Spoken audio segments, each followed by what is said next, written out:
Hello friends, welcome to our channel బావా మరదలు part 14.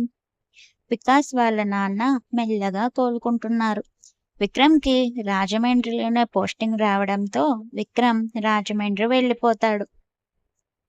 Vikas కూడా కొన్ని రోజుల వరకు వర్క్ ఫ్రం హోమ్ చేసి రవి గారికి పూర్తిగా తక్కిన తర్వాత హైదరాబాద్ వెళ్ళిపోతాడు. విక్రమ్ రాయుడి మీద నిఘా ఉంచి వాడు ఎప్పుడు ఏం చేస్తున్నాడో ఎక్కడికి వెళ్తున్నాడో తెలుసుకుంటూ ఉంటాడు విక్రమ్. అలా ఒకరోజు మధు సంధ్య తన ఫ్రెండ్ సుశీల ఇంటికి వెళ్ళి తిరిగి వస్తున్న వారికి దారిలో మధు వాళ్ళు ఇంటర్ చదివే రోజుల్లో తనని ఇబ్బంది పెట్టిన సీనియర్ కనిపిస్తాడు.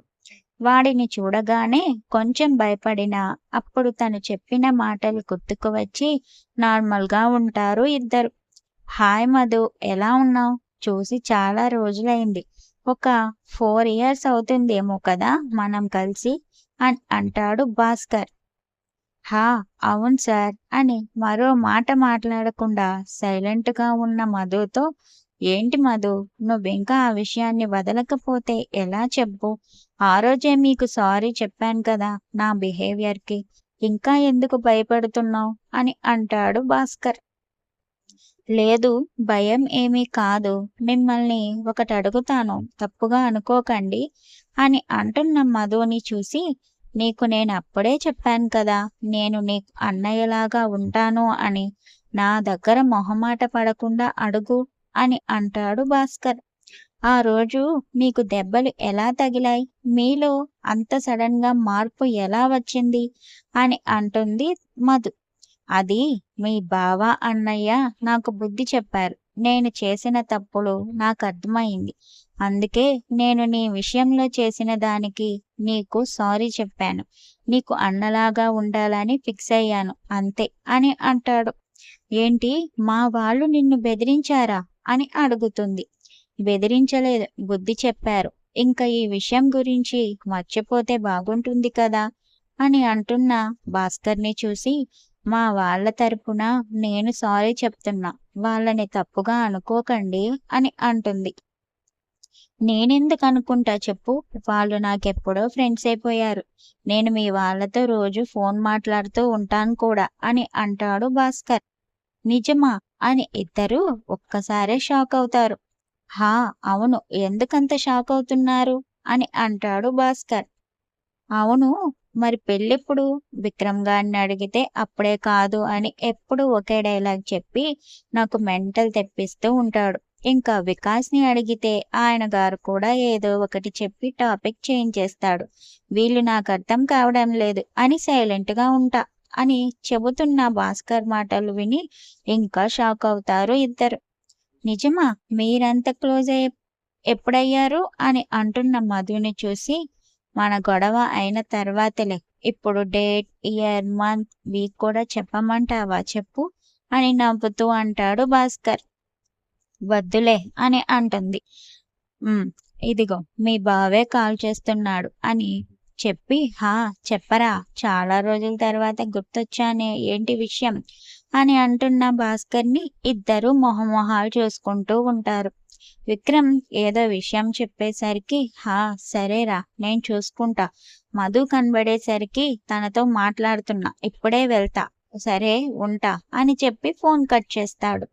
సరే మధు, సంధ్య, నేను వెళ్ళాలి. మీ బావ ఒక పని చెప్పాడు, చేసి వాడికి ఇన్ఫార్మ్ చేయాలి. సరే మరి, వీలు చూసుకొని వస్తాను. సంధ్య మీ పెళ్లిలో కలవడం అవుతుందనుకుంటా అని చెప్పి వెళ్ళిపోతాడు భాస్కర్.